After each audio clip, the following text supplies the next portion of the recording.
And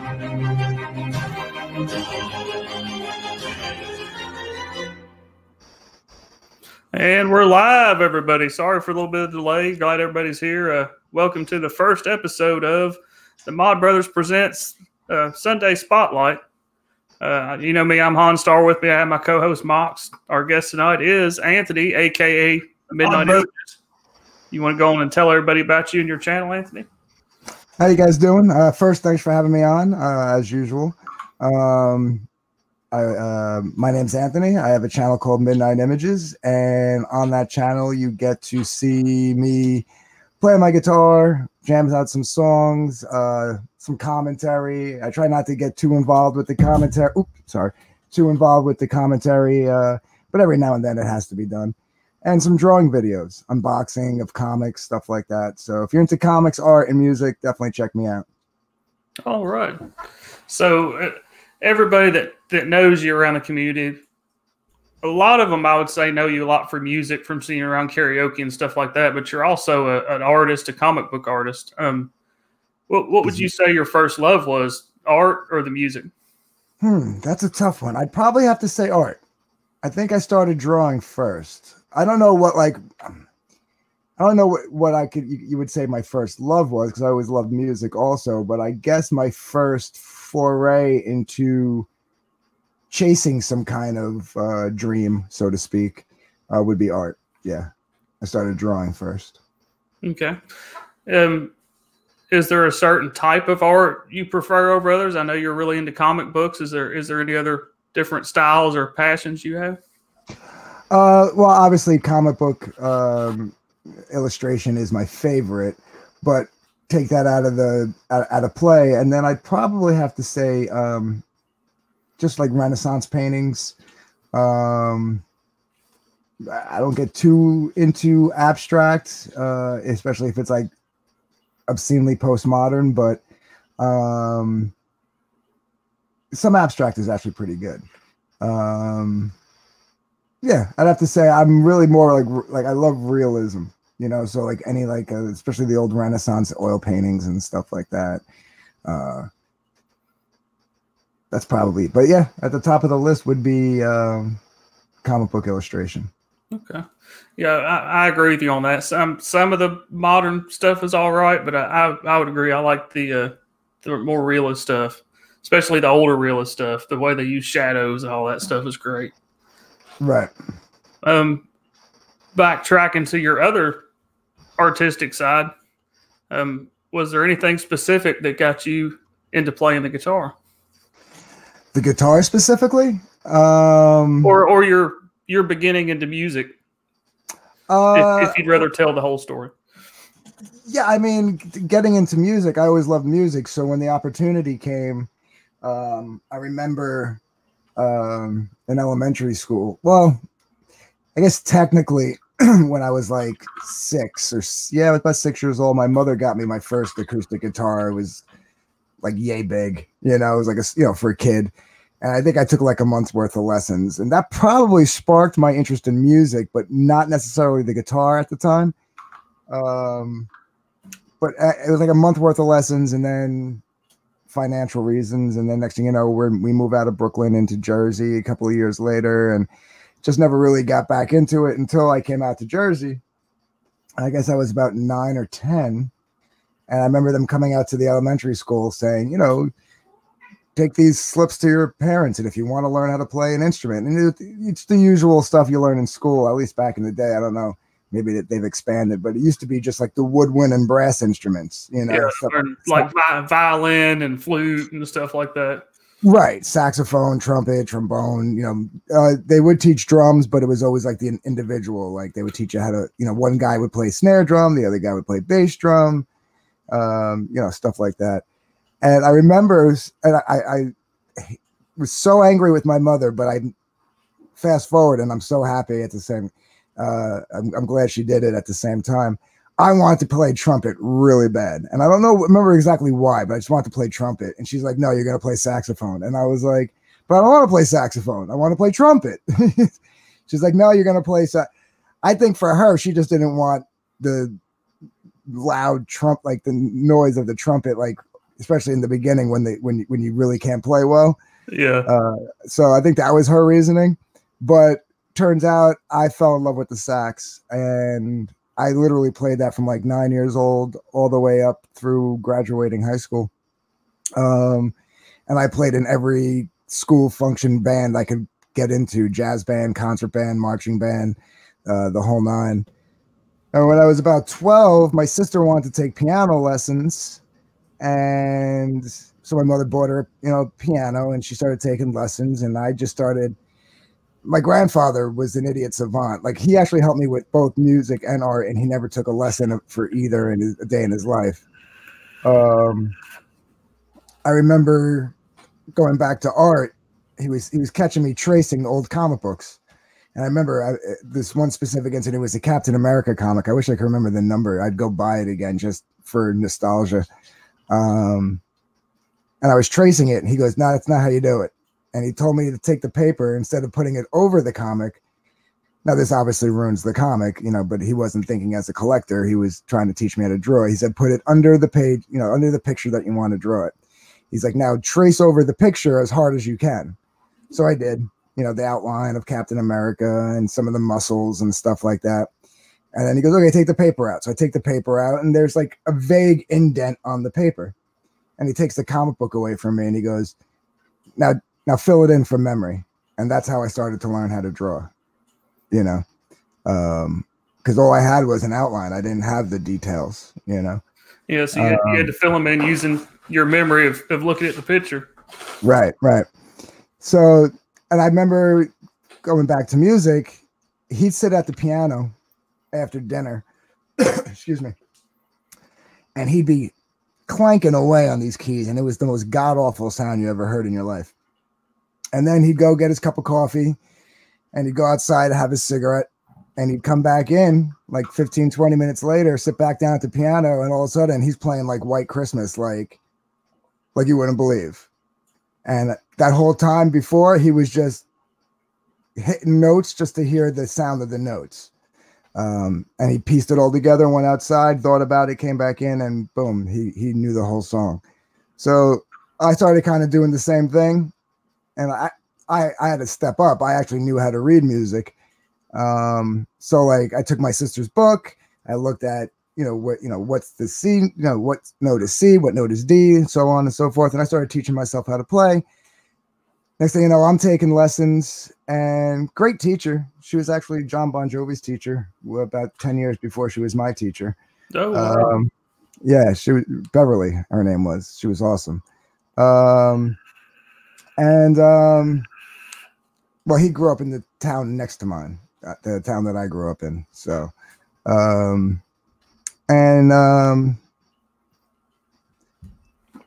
it was a little frustrating, when you're like 12, 13 years old and you get cocky, and like she's teaching me how to play Jingle Bells, and I'm going to, this is back when we had music stores, the old Sam Goodies and stuff like that.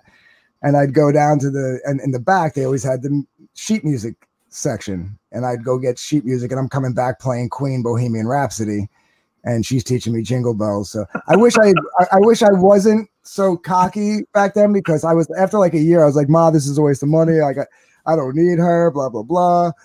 And I never like mastered it. I mean, I can hold my own, don't get me wrong, but like I see some guys play piano. I'm like, man, if I just stuck with it, I could play like that. I don't want Jingle Bells. I want to rock out. That's it. That's it. I'm getting like Beethoven's Ninth Symphony, and she's teaching me how to play like Bells Are Ringing. But no, I mean, she was doing it the right way though. She was teaching me technique and theory. I didn't know that at the time. I was like, I don't need this. And then the guitar, which of course that's what everybody knows, So I was about 16. Again, played the guitar when I was like 6. So like 10 years later, I was like 16. Yeah, I was about 16 years old when Guns N' Roses came out. And at this point, like I've been listening to rock music and grew up with rock music and all that stuff. But Guns N' Roses had just come out with the Use Your Illusion albums, 1 and 2. And the November Rain video just came out. And then that scene, I was already emulating Slash's style as far as wardrobe goes: leather jacket, ripped jeans, long curly hair. And then the scene where he comes walking out of the church and he's got like nothing but his like jacket, no shirt, just his jacket and his jeans, and he's got the guitar down by his knees, and he's just like full straddle in the middle of the desert. Yeah, just rocking out. I was like, I'm gonna learn how to play the guitar. And I went out the next day, and I think I had like, I don't know, I had like maybe $120 to my name, and I found this kid that I knew play the guitar, and I asked him if he knew where I can get a guitar from cheap, and he's like, I got one. And I was like, all right. And I bought the guitar, and that day I went home. And the ironic part is I never learned how to play that song on the guitar. I could play it on the piano, but I never learned how to play that song on the guitar. I went home, and like 6 hours later, I had like 3 Metallica songs and like 5 Nirvana songs that I was playing already. So, and the rest is history. I've been playing ever since.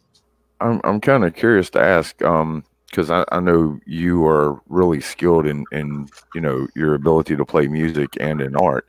But what kind of practice habits or work ethic do you put into, getting better or perfecting your art and being able to present to, like, when you go out and do your crowd music or you do karaoke? Like, what kind of work behind the scenes do you put in that people never would expect or see? Well, unfortunately, for a little while there in current years, there wasn't much. I'm actually getting back into some older habits. My older habits were like drawing, for example. I mean, through through high school, and it was like a struggle because teachers obviously didn't like it, but I never brought books to class. I always brought Bristol board and a cup of India ink and some pencils and some nib pens, and I would just draw. But that's how I didn't learn from reading. Like sitting there and reading, I guess I had like a mild form of ADD, but this was before people were being diagnosed with it, because I just couldn't read to learn. My mind would go elsewhere. But if I was just sitting there drawing and listening to the teacher talk, like I aced all my tests, I aced all my quizzes. Teacher would ask something out loud, and everybody else is shuffling through their notes or through the textbook looking for the answer, and I'm just blurting it out. I remember one teacher, we had like a big tug of war about it. He forced me to bring books and then watch my grades go down, and he goes, all right, you could bring your art stuff back. So for me with art, it was always just constantly drawing, just constantly every day. Like my senior year, I had 3 art classes, and I was just constantly drawing all day. Even after I went to art school, constantly drawing all day, and always had to have something in the background. Like I always had to have music playing or something like that, because if it was too quiet, again, I would start to zone out. But if I had something to like anchor me in, or inspire me, Pink Floyd was great for that, especially in the early days when there was a lot of experimenting on my part going on. And then as far as music goes, there was almost the same thing. It was always just like, just do it. Like every day, again, getting as many music programs as possible. I played for like this community concert band for a while. That was really cool. Then I got into actual, rock bands, bar bands, stuff like that. Doing open mic nights, just constantly every night, going out and playing. Because sitting around, sitting on the couch and like learning a song and stuff, like I would do that and stuff, but it gets boring. For some people, they love it. For me, it gets boring. So like just going to an open mic night and just attempting to play a song I never played before, just because I kind of knew what key it was in, and just doing it that way. That's how I did it. I learned how to play Bobby McGee because some girl came in and started singing it a cappella. So I at an open mic night, and I just grabbed my guitar and started playing it to the way she sang it. So it was always just constantly play, when we were in a band, get together every day after school or every day after work, whatever time in my life it was. and just constantly meet up at so-and-so's place or go to the rehearsal studio and just constantly play. With the music, it got a little lax because the guys who were in my more recent band, 3 out of the 4 of us have been playing music together since me and the drummer have been playing music together for like 30 years. The other guy since like 25 years. And then the 4th guy who passed away a couple of years ago, we knew him for a good 10 or 12 years at that point. So we could literally not, because as you get older, life takes over. Who's got to work a full-time job, who got married, who's got kids, this, that, and the other thing. But we would like every couple of months just book a gig just to get out of the house and go do it. And we were playing music together for so long and basically playing the same songs. We wouldn't even rehearse. We would just book a gig, show up. It'd be like 3 months since the last time we played and just get up there and start playing. And it was like we never left. So now that I've got new goals and new opportunities and stuff, and thanks to Marioki on Mary Mayhem's channel, one of my subconscious goals is to, I think counting the pre-records for while she's on vacation, there's been 14 episodes I've been on, and I haven't played the same song twice yet, and that's like a goal of mine. So now I'm working on songs that I kind of knew or haven't played in like 20 years, or I'm learning new songs. So that kind of that's kind of like my new method to get back into my old training regime. And as far as drawing, same thing. I got to step it up a notch, but I'm trying to draw at least 2 to 3 nights a week, especially now that I have the ash can I'm working on from Andy Summers, Indiegogo for Wart the Wizard. So, can you still play saxophone? Yeah, yeah, and it's funny because I don't really play it very often, and the last time I played it was maybe 4 years ago. And the last time before that was, it had to be a decade. Well, a little less than 10 years. I did play in a jazz band where I played sax for a little while, but that was very, very short-lived. But it was just, hand drums and guitar have been my main focus in my adult life. But the last time I played was actually my high school band teacher passed away. And I went to the wake, and just as like a nostalgia type of like head nod salute, when I went to go in the car, I actually grabbed it out of the back of the closet. The case was all dusty and everything, and it's just kind of like going to band practice, Mr. Cash, and his name was Mr. Cash Jack. We all called him Mr. Kaz.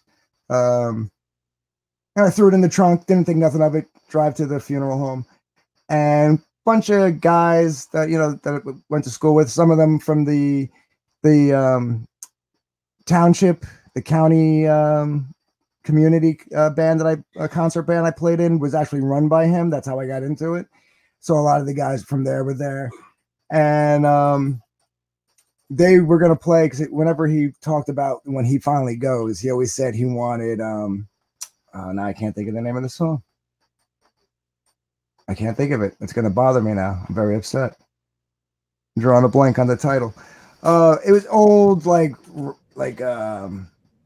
ragstep, bluegrass tune that he wanted to play, because it starts off all slow and somber, and then it picks up. It's got that old school beat to it, and it's more of like a celebration. It starts off sad and ends up all happy and stuff. And they printed out sheet music, and I don't know if you guys know much about like concert bands and stuff, but like you'll see like 4 or 5 sax, alto sax players, 4 or 5 trumpet players. They're all playing a different piece of music, and you call it like parts 1, 2, 3, 4, so on. And usually part 1 is like the melody, like the lead, and the rest of that section is playing like the harmonies and bass notes and rhythm notes and stuff. But they only printed out parts one for all the, you know, there was like one alto guy, one tenor guy, one trombone guy. But ironically, the guy who printed out all the sheet music on the alto sax part, by mistake, before he printed out part one, he by mistake printed out part two. So it was the only instrument he had two separate parts for. And I had my alto sax. So it was almost like, it was like, nope, you brought that sax, you're gonna play it, you know, like my high school teacher was like, no, kid, you ain't sitting in the back. You're gonna come up here and play with these guys. I don't care how long it's been. And I hadn't sight read music in forever. And I held my own. I did really good all the way up until like there's one part like towards the end where like I just kind of lost my spot and I just stopped playing. I pretended like I was still playing so like my eyes could focus back in, and then I picked right back up, finished the song, and yeah, it was really cool. And if I ever get the opportunity, I'd love to break it out again. So yeah. I'm kind of curious, Anthony. What signs do you think are things that show that someone will be successful with their skills in music or art? You know, I came up in the generation where you were always told, you know, follow your dreams. You could do anything you want, which is true to a point. You know, like they don't tell you that, like, you know, you're going to run into crap and, you know, not everybody makes it because everybody, you know, people give up or life takes over. They forget to tell you that part. And I think the thing is, if you really want to do something, whether it be art or music or acting or whatever it is, you know, just keep doing it. You know, I've been in and out of bands, and some I thought were going to go some places, others I knew weren't. Obviously, none of them did. But, you know, the way I say it is like, just because you're not on the radio or on the TV or these days on a streaming service or something like that, if you're getting paid, you're professional. You know, if you're out there 4 nights a week playing in dive bars, you're still a professional musician. And as long as you look at it that way and you stay humble and you may have your goals, don't settle. But as long as if you can just say to yourself, this is okay because I'm doing what I like to do. And yeah, maybe I have to do a side job to help pay the bills, but I'm doing what I like to do and I'm getting paid for it. Guess what? You know, you're doing it. So just because you're not rich and famous on a tour bus, I mean, that stuff's cool. You know, I mean, we jumped in a van and went up and down the East Coast when I was like 20 and had a blast. Don't get me wrong, but yeah, just keep doing it and you know, take criticism when criticism is genuine, and ignore everybody else who's talking smack. That's basically it. Stay humble, basically.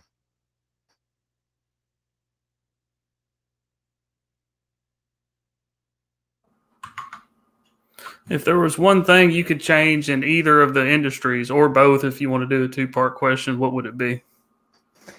In either of the industries? Well, in the music industry, there's so much to change. I mean, it's all corporate now. I mean, even a lot of your rock bands are basically thrown together, you know?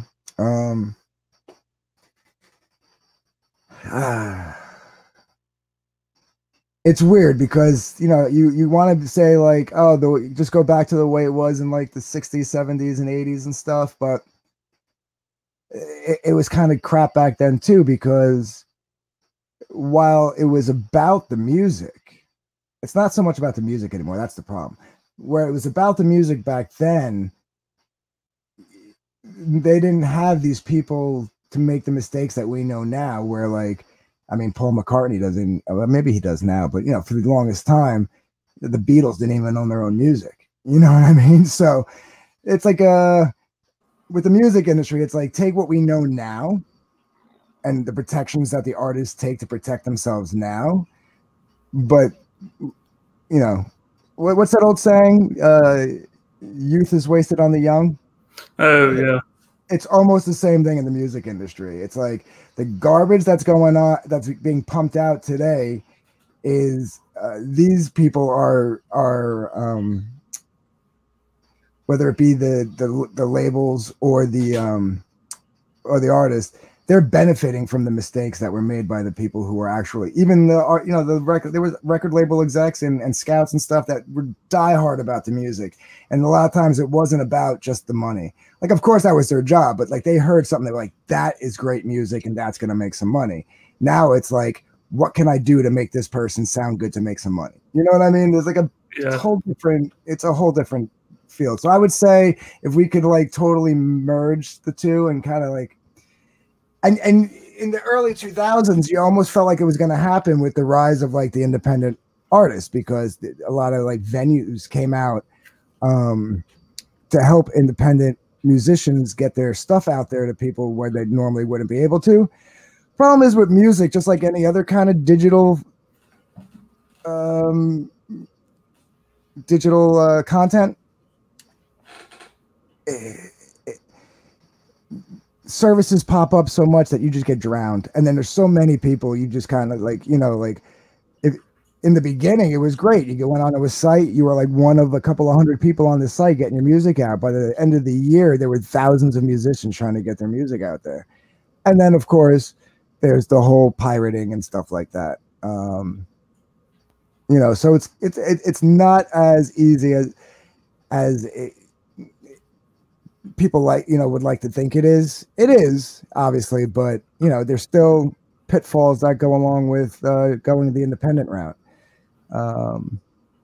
So the best thing I could say about that would be, like, if you're going to go the independent route and like self-release your own music, try to keep the digital content to a minimum. Only put samples out and sell hard copies, CDs, vinyl. Vinyl's made a huge comeback, and it's cheap to print.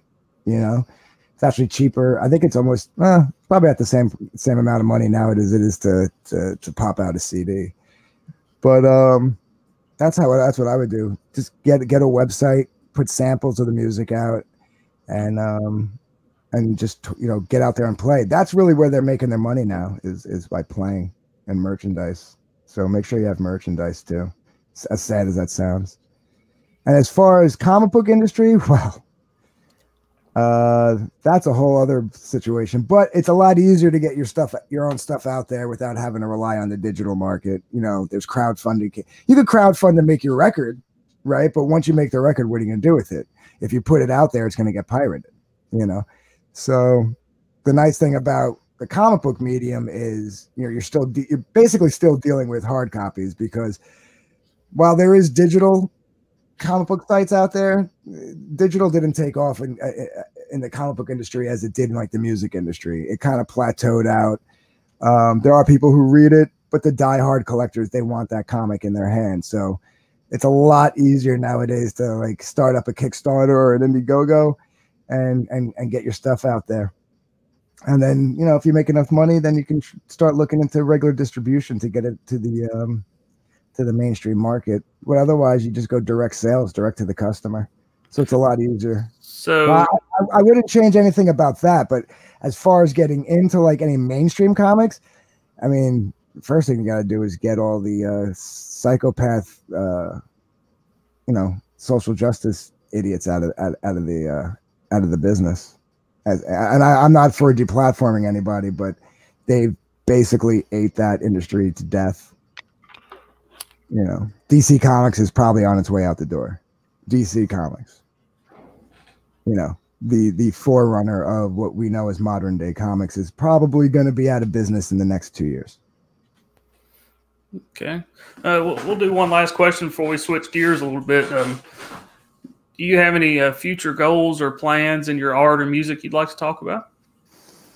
I guess the more mentionable is I myself will have an Indiegogo probably. Well, we're already towards the end of September, so probably in February. I'll probably wait till after the holidays. So I'll be putting out my own graphic novel right around February. So that's the plan right now. And as far as music goes, right now I'm just having fun. I didn't, like I said, my buddy who was in my band passed away a couple of years ago.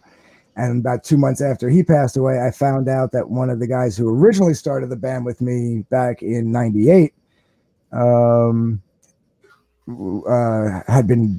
he was missing for 10 years. It turns out he was John Doe down in Florida for the last 10 years. Well, up until that point, for 10 years up until that point.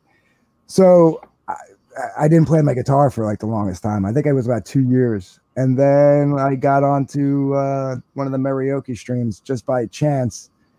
Yeah, I don't put my guitar down anymore. So right now I'm just having fun getting back into playing. So I don't have any future plans as far as that goes. Just enjoying hanging out with you guys and Mary and Chris, who's in the chat, and doing karaoke every other Saturday.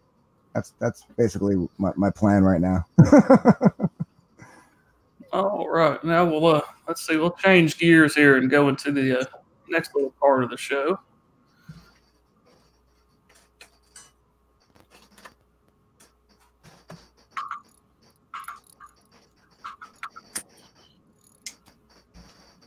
All right, now we're going to go to a little section now we like to call this or that. Just some random, silly, funny questions just to get to know you a little better. Not so much serious stuff. What's it, Jello or pudding? Pudding. What's worse, laundry or dishes? Oh. Here's the problem. I don't mind doing the dishes or doing the laundry. It's putting them away when they're done that's the problem. But I'd have to say dishes. I agree with that 100%. Not bad putting them away. Okay, couch or recliner? Couch. Car or truck? What kind of car? Just a car. I mean, if we're talking about like, because I have an SUV and I have a car. If we're talking about the car that I have now, then definitely the truck. So, yeah, I'll probably go with the truck. Being a musician, it comes in a lot. It's more functional, functionally sound to load up the equipment. Okay, here's an important question. Toilet paper, over or under? Oh, on the roll, you mean? Like when it's on the dispenser, like should the paper come over or go under? Or are you talking about are you talking about wiping? Yeah, when it's on the dispenser, are you an over guy or the paper comes under? Over. Pancakes or waffles? Waffles. Cups in the cupboard, right side up or upside down? Ooh. I actually do both. My coffee mugs are upside down, and my glasses are right side up. Okay. Horror movie or a comedy movie? Oh, horror. Without a doubt. City or countryside? City or countryside?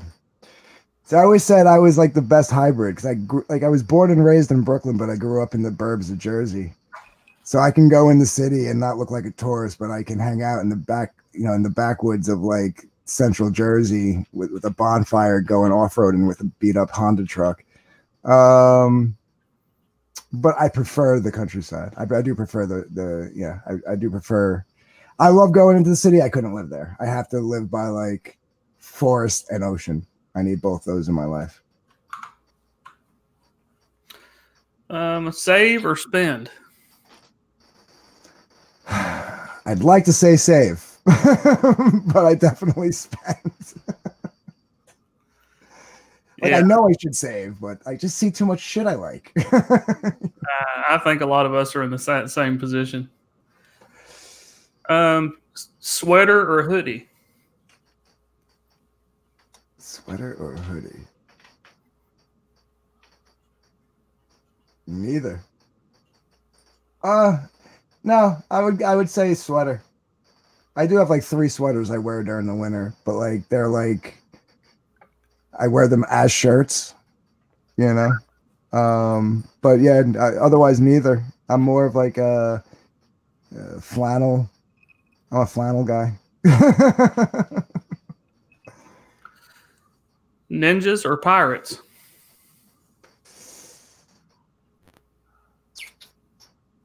Uh, 10-year-old me would say ninjas, but I would say adult me would say pirates. Good way to answer it, yeah. And let's see, Ewoks or droids? Oh, droids. Nobody has love for the Ewoks. Oh, I do, but if you're giving me a choice between the two, I love the Ewoks. Don't get me wrong, but if you're giving me the choice between the two, I'm picking droids every time.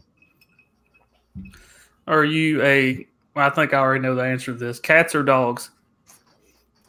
Yeah, I mean, I love both, but if you're giving me the choice, I'm going dogs. Yeah, that's kind of a given because you have 3 huskies. Yeah. I'm the dog person. My mother and my sister are the cat people, you know. But we grew up with having both in the household, so you know. If you were going to go on vacation, would you rather go to the beach or the mountains? I'd probably say the mountains because I live by the beach. So I'd go where I'm you know, if I want to go to the beach, I could just walk 4 blocks away. So yeah, I go to the mountains. Would you rather fly across country or drive across country if time wasn't a factor? Drive.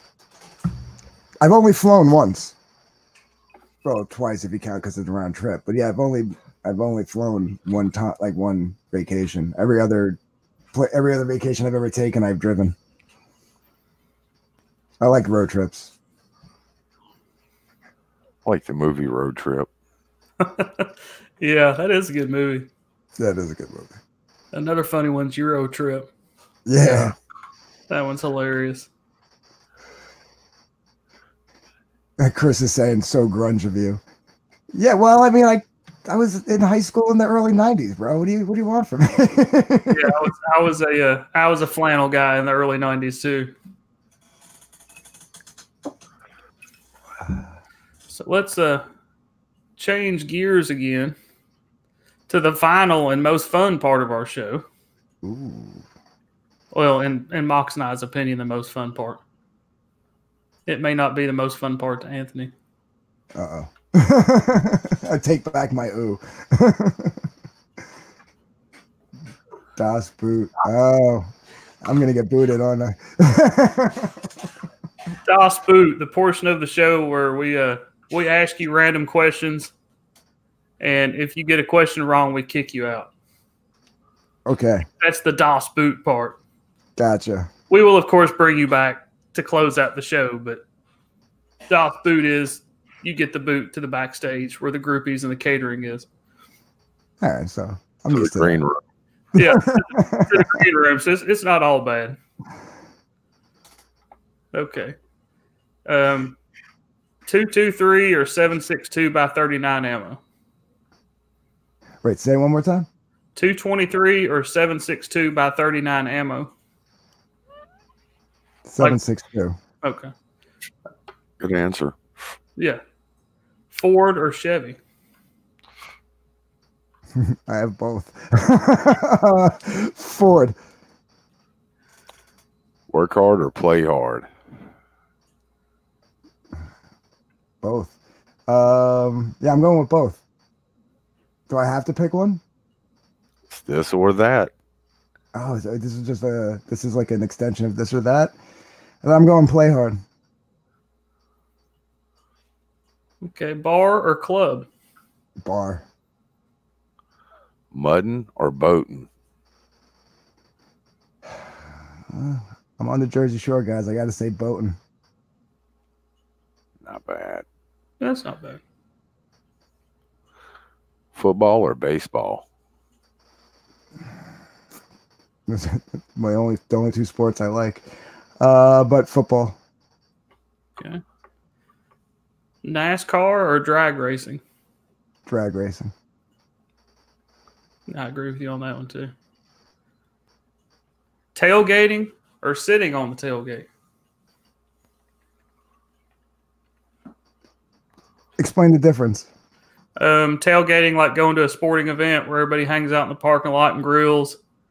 Okay. They call that like a tailgate party. Sitting on the tailgate would just be like out in the country with some beers, sitting on the tailgate with your friends, just hanging out. So if I pick the second one, that means I prefer not to go to the event. Is the crux of the question, right? I'm going to say the second one. Yeah, I think I'd rather just hang out with my buddies and just drink some beers and play my guitar. Shotgun or rifle? If I only had the choice between the two. I mean, I obviously like going to concerts and tailgating, or going to the football game and tailgating as well. You know, that's a fun time. But if you're saying you can only do one for the rest of your life, I'll stop going to sporting events and I'll just hang out with my boys. Shotgun or rifle? Shotgun. Work boots or cowboy boots? I'm going to go with cowboy because I own biker boots, which are very similar to cowboy boots. So I'll go with the cowboy boots. I could see you rocking some cowboy boots. I think we should turn up the pressure a little bit and ask some hard questions, ones that might actually get you kicked off the show, Anthony. Yeah, those were the warm up. Those were the warm up. Those were the warm up questions. Now we're going to get down to the nitty gritty. All right, hold on a sec. Yeah, you may want to take a drink. All right, go ahead.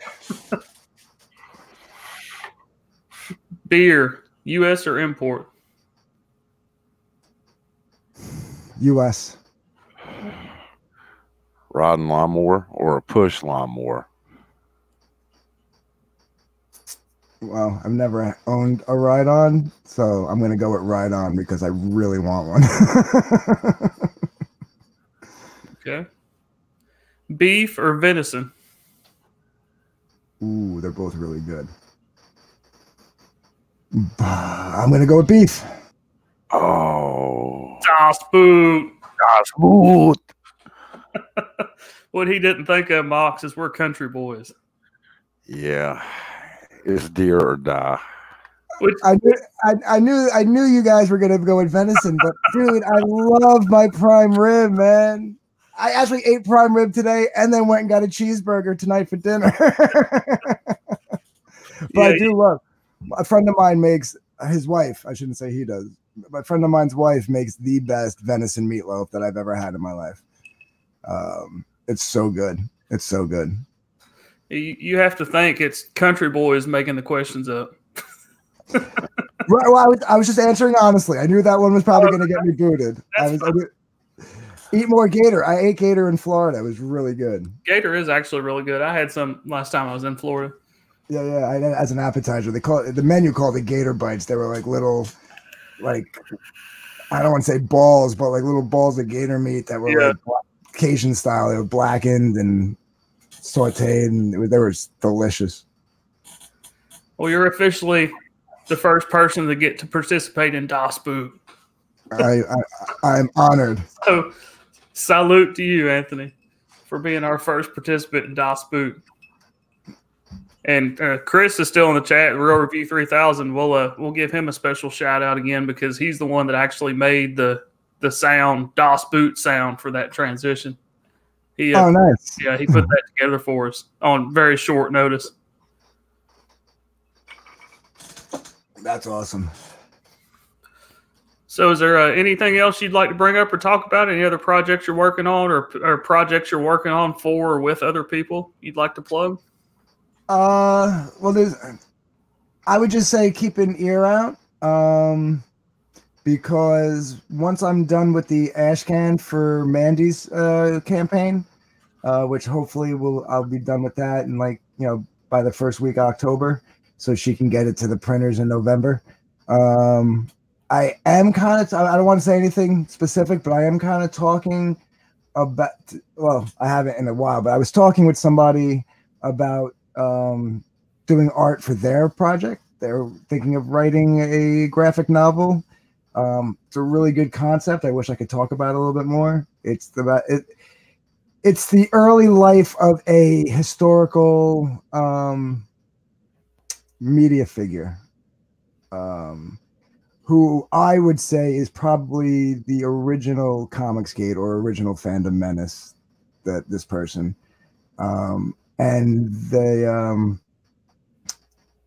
nice thing is it actually might have the backing from the person's estate, which would not backing as far as financial, but like the blessing from this person's estate, which would be really nice, you know, for their endorsement of it.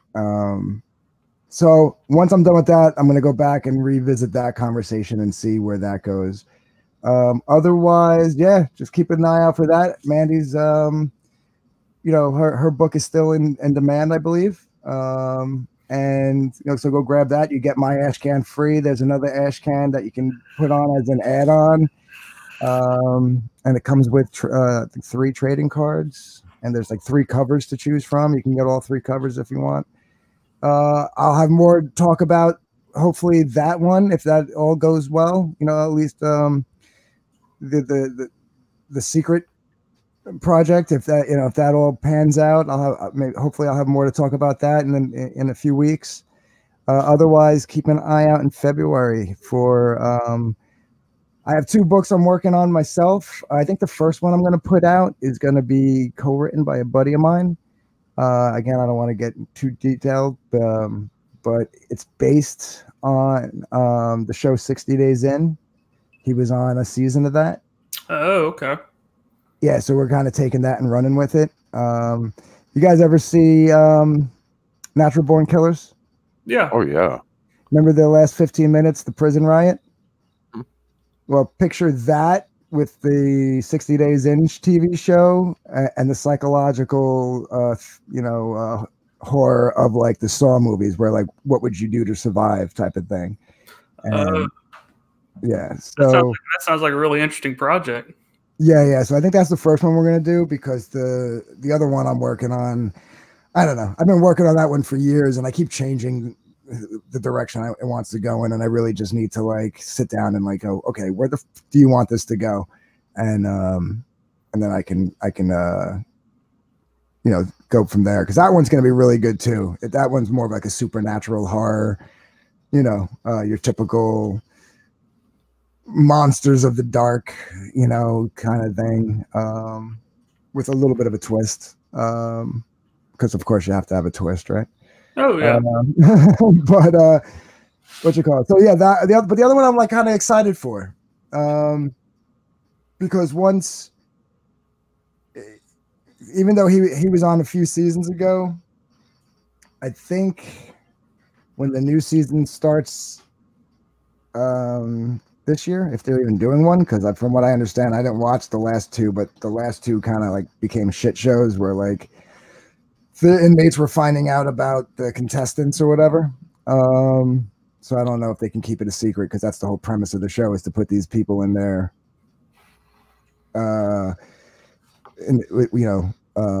without anybody knowing who they are. But if they do, so either way, we'll know in November, if we can start talking about it more freely, because then he won't be like, I mean, technically he's not under contract, but one of his social media accounts is still technically owned by A&E. So because we're Comicsgate, we don't want that to get like a bunch of shit thrown at it, but like in November, regardless, he doesn't have to worry about that. It reverts back to him, and then we can go, see, he's been on the show, so and kind of use that to promote a little bit. And then if people want to go attack that social media account, then they can. So it sounds like an awesome idea.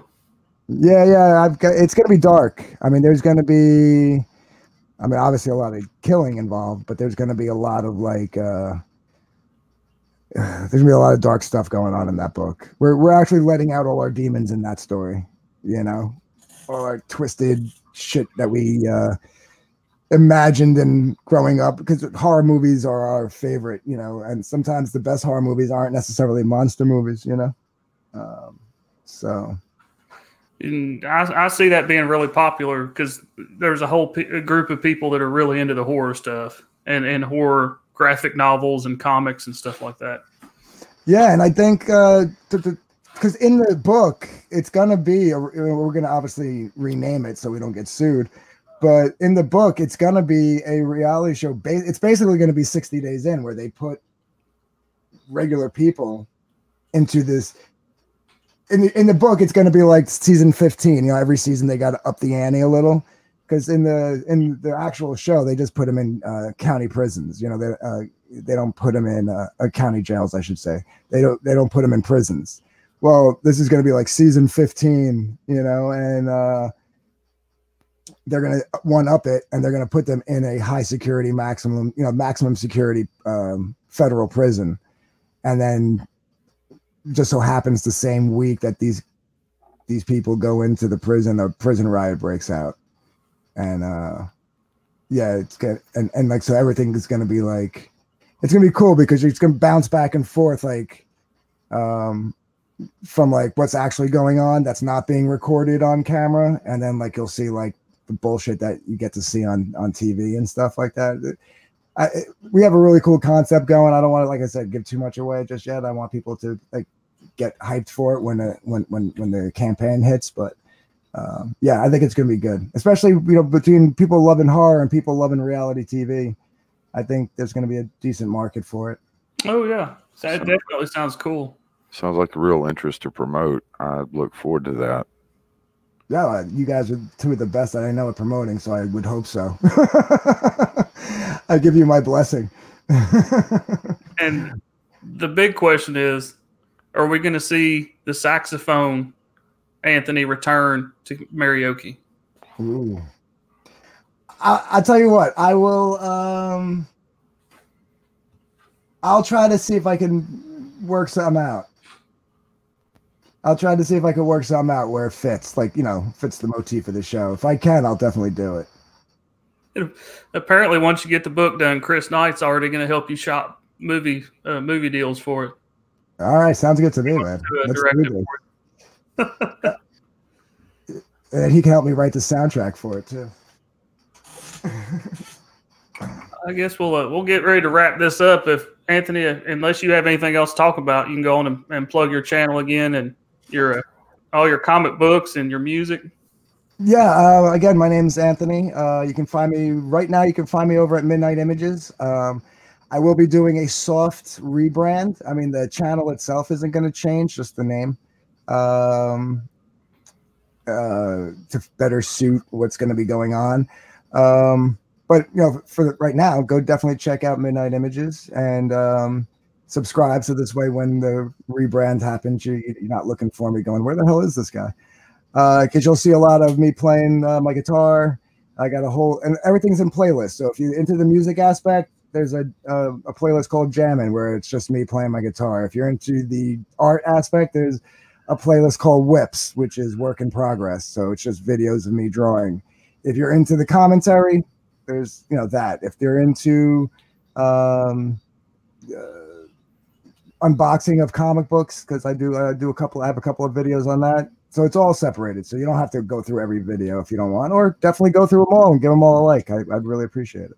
Oh, if you're a fan of acoustic music, you need to put the Jammin' playlist on while you work around the house or work out in the garage, and just let it play through. I appreciate it. All great. You have anything to add, Mox, or any questions?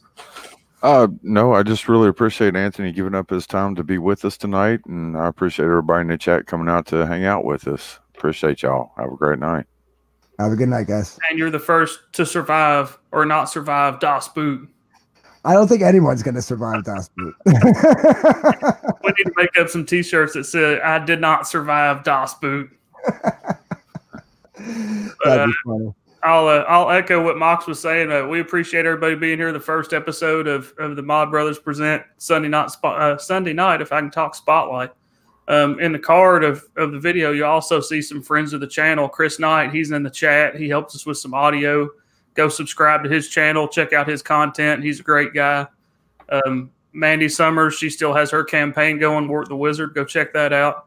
And the lovely Mary Mayhem, who everybody on this panel is good friends with. Mary's doing big things, putting out good content. So definitely go subscribe and check out our friends of the show.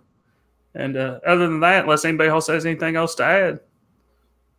No, I'm good. I appreciate you guys having me on. Thanks very much for giving me the spotlight, so to speak.